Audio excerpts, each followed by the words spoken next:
The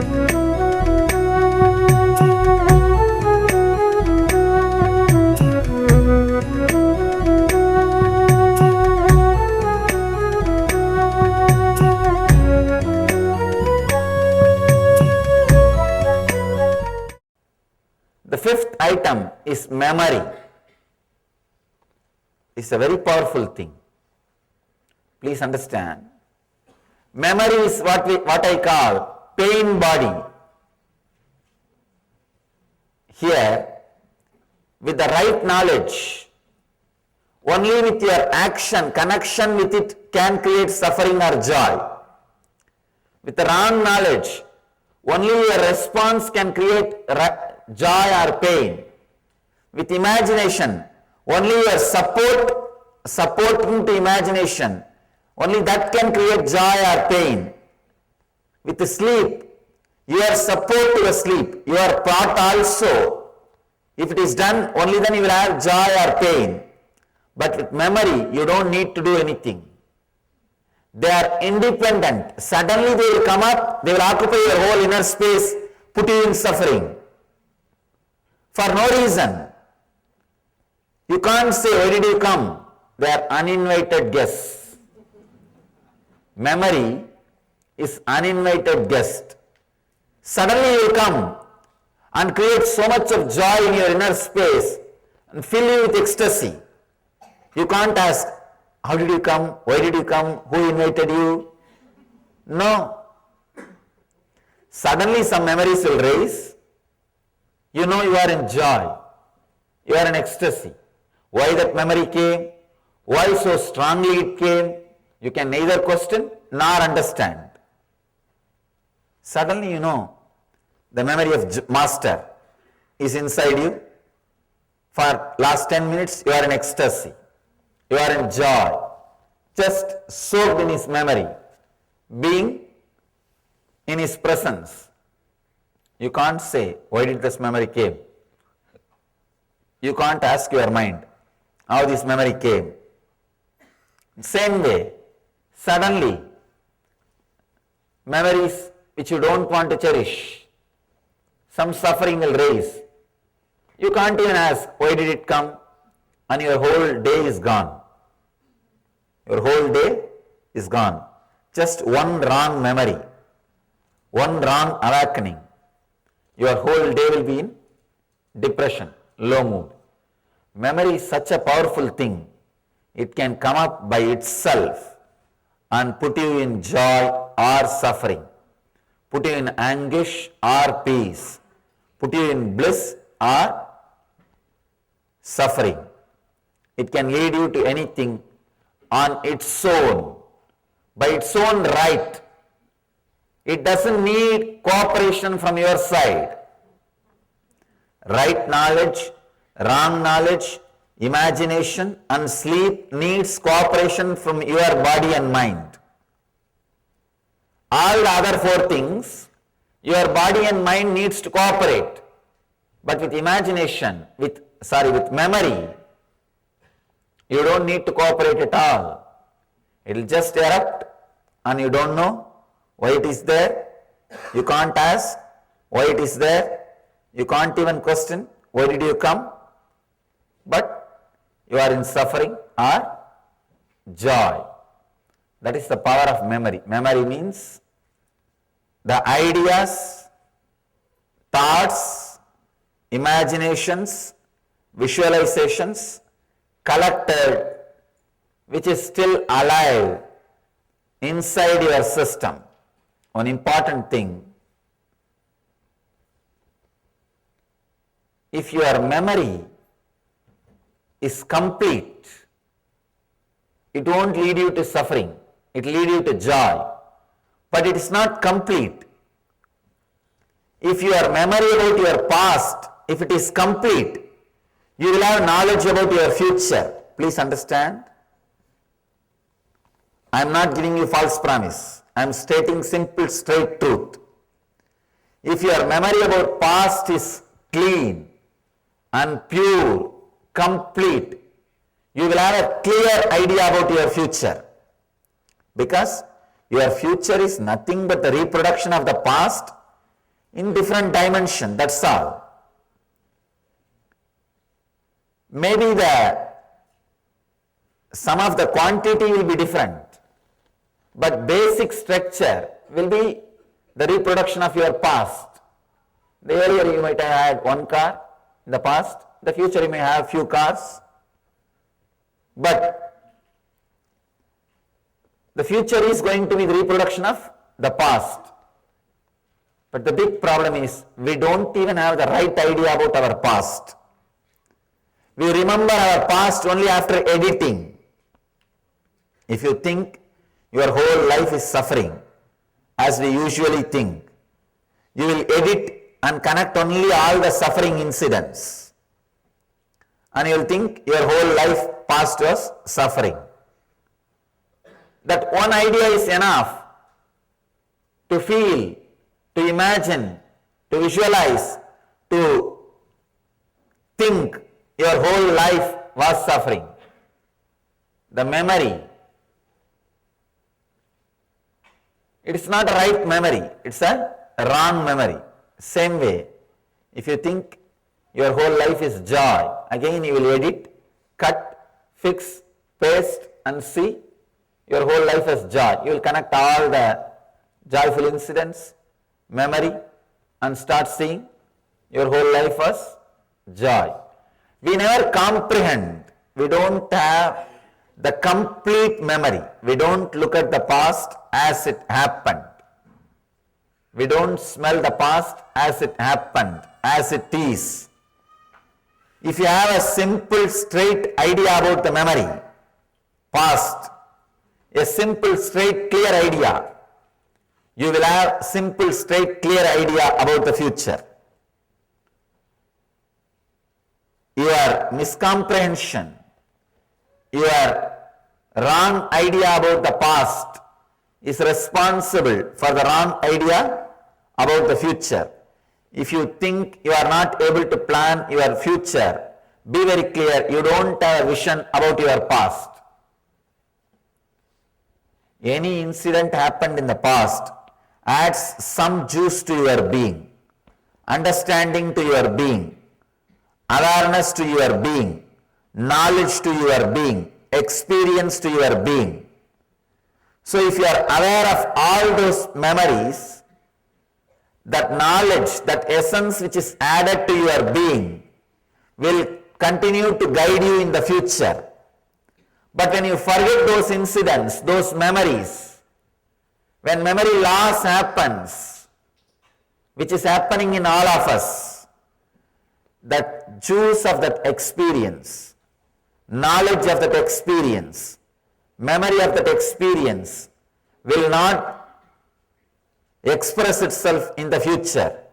So confusion. Understand, right knowledge, wrong knowledge, imagination, sleep and memory. These are the 5 modifications leads you to suffering or anguish. Suffering or anguish. So realize all these 5 can be either used or abused. Just this knowledge, this understanding that it can be used or abused, it can lead to joy or suffering is enough. That is enough. You will start using them rightly. Whenever all this 5 is leading you to suffering, you are abusing it. You are misusing it. Whenever it is leading you to joy, you are using it properly. So, whenever you are in suffering, understand, one of these 5 is misused by you. So, decide you will use that properly. Whenever you are in joy, understand these 5, any one or all the 5 are used by you rightly. Let's enter into the next sutra on your way to enlightenment. Swing your way to enlightenment. If you catch the right guru and he also catches you, work is done. Because he will constantly kindle your right imagination. He will constantly make you understand the right truth. Understand? Working on imagination and all, you don't need separate time. There are two kinds of teachings. One, teaching you, you are a beggar. Beg every day, only then you can become millionaire. Then what you will do? Every day you will do 3 pranayam or 3 hours pranayam. Either 3 pranayam or 3 hours pranayam. It's more or less like begging. But have you ever seen a person begging penny by penny, dollar by dollar, becoming billionaire or millionaire? No. It can never happen, because what he makes every day he has to spend for his survival. So this is one kind of practice, sadhana. If you look at them, you will see that they are very serious. Whole day they will be closing their nose and blowing the nose, doing all kinds of practices, standing upside down, topsy-turvy, doing all kinds of asanas, pranayam, this, that. They can't waste even 10 minutes. They won't waste even 10 minutes. Even when they talk, they will use measured words. When they get some time, they will close their eyes and sit. Even that few minutes they don't want to waste. They will close their eyes and sit. I have seen very foolish ideas being taught to people. I have seen one group teaches their disciples, the more you keep your eyes open, the more energy you will lose. No, really. And those poor guys, whenever they get even 2-3 minutes break, when they don't have anything to do directly, they close their eyes and sit. Morose, long-faced, wrong imagination. Using the imagination to create more and more bondage. But instead, the other side, the right guru, he teaches, you are already enlightened. Nothing else needs to be done. The moment this thought is strongly put inside a person, he starts behaving like that. He starts living like that. He starts experiencing that courage. He starts experiencing the confidence. Even 1 or 2 hurdles which comes, he handles them with that confidence, with that courage, with that brightness, with that knowledge, with that energy, with that enthusiasm, and he lives enlightened. I am not interested in teaching you first wrong concept that you are a beggar. Then second wrong concept, you have to beg, only then you can become millionaire. No. Already you are millionaire. Not only millionaire, billionaire, trillionaire, and what not. All you need is remember it, reclaim it, live. Remembering, reclaiming, living is all you need. So you are complete. That is why with our Sangha, with our group, the more and more you are connected, the more and more you feel connected, and more you come close, less and less sadhana, less and less practices, because I am using your very imagination. Your 24 hours becomes a spiritual practice. You don't need separate practice. Here, Patanjali is expressing beautifully. First, he is talking about right knowledge. Understand what is right knowledge. Pratyaksha, Anumana, Agamaha. It's a beautiful word. Pramanani, Pratyaksha, Anumana, Agamaha, Pramanani. Means perception through senses, conclusions arrived at through that cognition. The words of an enlightened master are the 3 ways to gain correct knowledge: direct perception, inference, and competent evidence. constitute right knowledge. It's very difficult to translate these Sanskrit words like agama, pramana. That is why I am using a book which has 12 translations. And I have my own translation. See, each master has translated this aphorism from his understanding. So he has compiled 12 translations which can really give the complete or a comprehensive idea about how the sutras are perceived, understood. So I have my own translation. Apart from that, I refer all these 12 translations. So that whichever suits or whichever is more close to the original sutra, I am trying to use that translation. Perception through senses, conclusion arrived at through the cognition, words of an enlightened master are the three ways to gain correct knowledge. Perception through senses, please understand, it means your senses should be pure and fresh, not the perverted senses. If your senses are tired, overworked, overwhelmed, it cannot give you the right perception. If your senses are tired, the moment somebody enters the room, you will feel he is going to fight with you. If you are tired, you will always be expecting enemies. If you are alive, fresh, even your enemies will look like challenges for you. They won't look like enemies. You will feel, it's life, let's live. If you are tired, if you are feeling dull, even your friend will look like enemy. When he enters, oh God, I have to talk to him. I have to entertain him. He will not leave me. He will be inquiring, how am I? What am I doing? Oh, no, no, no. If somebody takes him away, it will be very nice.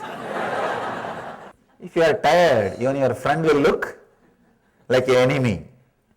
He'll say, oh God, how to get rid of him. With a fresh, alive, pure senses, whatever is grasped, that itself can be proof. The three things to measure whether something is truth, right knowledge or not. First, through senses, sensory perceptions. Second, conclusions arrived at through that cognition, through that senses. When you perceive through senses, you analyze the data inside you and come to the conclusion. That is what we call cognition. Receiving the information, processing it, coming to conclusion, taking a decision. That cognition can be the scale whether what you have is the right knowledge or the wrong knowledge. That cognition can also be the scale for pramana, proof of right knowledge. For example, if you are seeing me here, seeing is one proof, and receiving this information, internally coming to the conclusion, yes, I know him, I have heard him, I have experienced him. That is also source of right knowledge. The third important thing, very powerful thing, I think this is an important point. He says, Patanjali says, the words of an enlightened master is the third source of correct knowledge. Means, all the words of an enlightened master, whether you perceive it with your senses or not, whether you cognize it through your mind or not, it's the right knowledge. I can say the whole tradition of Guru Sishya Parampara, the master-disciple relationship, is built on this one sutra. It says, the words of an enlightened master is the way to gain correct knowledge. The words which comes out of him is a straight, complete, correct knowledge. The modern day men, they can understand the perception through senses is right knowledge.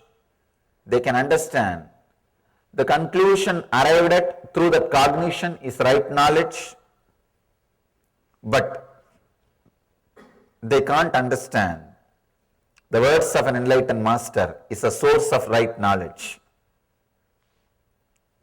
They always demand proof. He may say, but we need proof.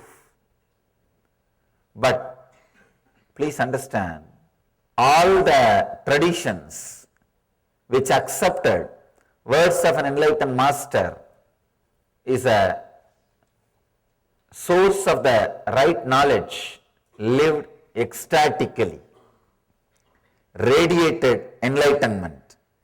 So here Patanjali says, the words of an enlightened master is a way to gain correct knowledge. Means he is saying relax. Till you experience, respect his words, go with it. It will become your experience. The only difference between atheists and theists are this word. Perception through senses, conclusion arrived at through the cognition. These two both agree. Atheists and theists. But the third statement, third source, the words of an enlightened master is accepted only by the people who are interested in experience, in the truth.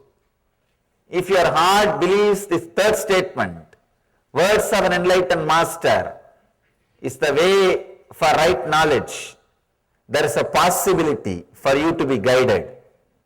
There is a possibility for you to reach the truth. There is a possibility for you to experience the higher consciousness. But without that, if you believe only these two, the perception through senses and conclusion arrived at through the cognition, then you are in dilemma. Dilemma is the ultimate punishment given to people. Now, whenever people are not interested in listening to me, all I do is just give them freedom. That's the ultimate punishment. They will die just by dilemma. What to do, what to do, what to do. See, when you have freedom without maturity, without enlightenment, that is the ultimate suffering. Because you do not know what to do. You will be oscillating. Either you will be postponing decision making, or any decision you make, you will be repenting. You know only two spaces, postponing or repenting. You will continue to postpone because of fear of taking decision. Or if you have taken decision, you will continue to repent that you have taken wrong decision. Any decision it may be. This side or that side, you will be repenting. So without enlightenment, freedom is the ultimate punishment. Very rarely, very few intelligent people have the respect for this third statement. The words of an enlightened master are the three ways to gain correct knowledge. Understand. Remember this one truth. The words of an enlightened master is the way to gain the right knowledge. This one sutra is enough. You will have straight right knowledge about the purpose of your life, about everything. What to do, what needs to be done, what is the ultimate. Everything can be gained just with this one truth. the words of an enlightened master. Perception through senses, conclusion arrived at through the cognition, and the words of an enlightened master are the three ways to the right knowledge. Understand this one truth. Respect for enlightened master's words will straightaway lead you to enlightenment. Because constantly he is reminding you, you are enlightened. I bless you all to achieve and radiate the enlightenment.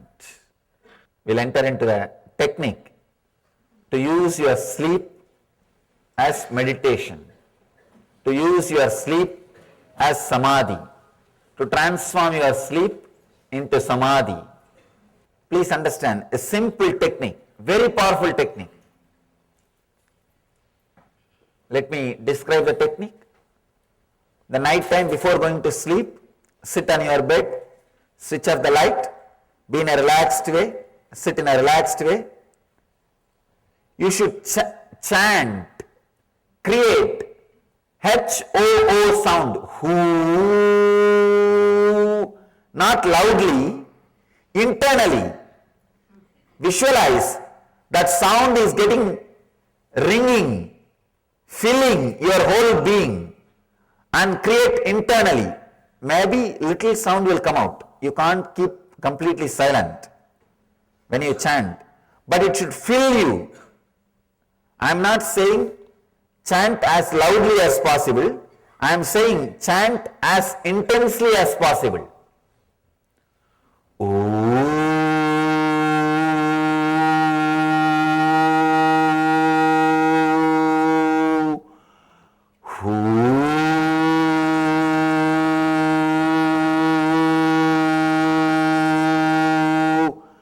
The whole body should be filled with that sound, with that one chanting. I am not saying loudly, I am saying intensely. Do this just for 8 to 10 minutes, very intensely. And relax. You will see, you will be alive, aware, even during your sleep. When you are out of sleep, you will be fresh. You will be jumping out of your bed. Your walk from your bed to the bathroom will be a dance. It will not be just walk. It will be ecstatic dance. You will be fresh. It's a very powerful technique to move from sleep to samadhi, sleep to superconscious state. It's from Tantra tradition, means the 5,000-year-old spiritual secrets, spiritual techniques, very powerful technique.